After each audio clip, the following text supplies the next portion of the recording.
கேழ்வரகு விவசாயம் செய்ய நம்ம நிலத்தை எவ்வாறு தயார்படுத்தணும், அது மட்டும் இல்லாமல் நாற்றங்கால் நடவு முறை, அடிப்படை தேவைகள், நேரடி விதைப்பு முறைன்னு ஒன்று இருக்குது, நடவு முறை ஒன்று இருக்குது, திருந்திய கேழ்வரகு சாகுபடி அப்படின்னு சொல்லிட்டு இதை 3 வகையாக பிரிக்கிறாங்க.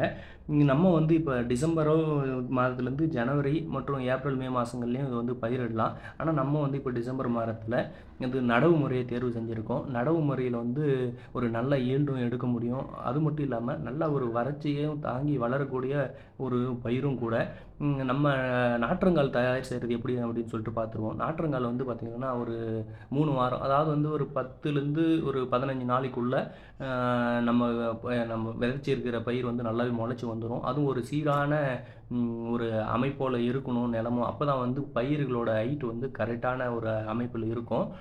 அப்படி இருந்தால் தான் நம்ம 10லேருந்து 15 நாள் பயிரை ஒரு ஹைட் லெவலுக்கு இருந்துச்சுன்னா பிடுங்கி நடுறதுக்கு நல்ல ஒரு தருணமாக இருக்கும். அதுக்காக தான் அந்த நம்ம விதைக்கிற போதும் அந்த விதைப்புக்கான நிலத்தையும் ஒரு சீரான ஒரு லெவலுக்கு இருந்துச்சுன்னா அந்த நமக்கு தேவையான அளவுக்கு ஈல்டு எடுக்கிறதுக்கான வாய்ப்புகள் இருக்குது. அது மட்டும் இல்லாமல் நேரடி விதைப்பு முறையில் பார்த்திங்கன்னா மானாவாரி விவசாயம் அப்படின்னு கூட நம்ம சொல்லிக்கலாம்.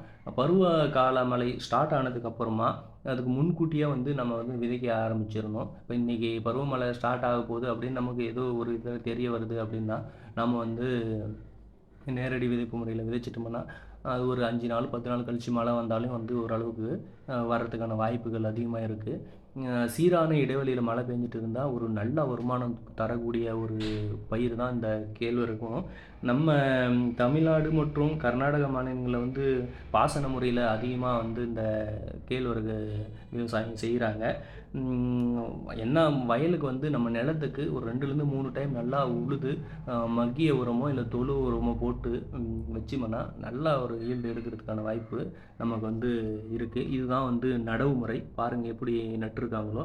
குறைஞ்சது பார்த்திங்கன்னா இடைவெளி 15லேருந்து ஒரு 25 சென்டிமீட்டர் தூரத்துக்கு பயிர் நடவு செய்யணும். அப்படி நடவு செஞ்சோம்னா நல்லா காற்றோட்டமாக அதுக்கு நம்ம தேவையான இடைவெளியும் அதுக்கு கிடைக்கும். பயிர் அடியில் நல்லா குத்தாக நம்ம நெல் பயிர் எப்படி வருதோ அந்த மாதிரி முளைச்சி வரும். இது பாருங்கள் நாற்றங்கால் விட்டுருக்காங்க. விட்டு கிட்டத்தட்ட இன்றைக்கி ஒரு 12லேருந்து 13 நாள் ஆகும்.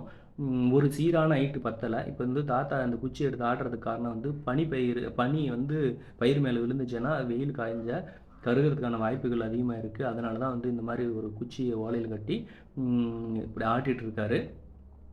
ஒரு இடத்துல மேடு பள்ளமாக அதிகமாக இருக்குது. அதுவும் அவர் தாத்தா சொன்னார், நம்ம நிலத்தை ஒரு சீரான அமைப்பில் வச்சுருந்தோம்னா நமக்கு பயிர்கள்லாம் ஒரே சைஸு ஒரே ஹைட்டில் இருந்திருக்கும். நம்ம சீராக அதை வைக்காதனால தான் இப்போ நமக்கு பயிர் ஒரு சில இடத்துல ஹைட்டாகவும் ஒரு சில இடத்துல மட்டமாகவும் இருக்குது அப்படின்னு சொன்னார். பக்கத்து நிலங்களும் இப்போ இதே கேழ்வரகு விவசாயத்துக்காக தயாராகிட்டுருக்கு.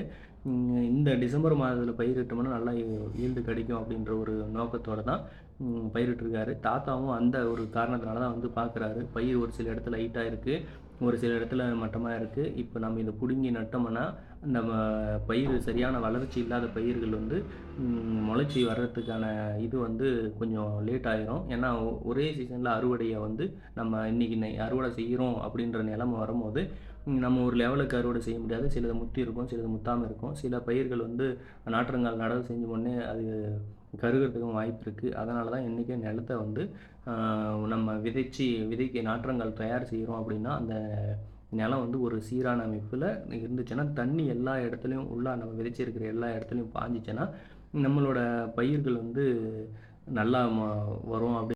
இந்த வீடியோ பிடிச்சிருந்தால் லைக் அண்ட் சப்ஸ்கிரைப் பண்ணுங்கள். மேலும் இது போன்ற தகவல்களை உங்கள்கிட்ட பகிர்ந்துக்கிறதுக்கு நான் பெருமைப்படுறேன்.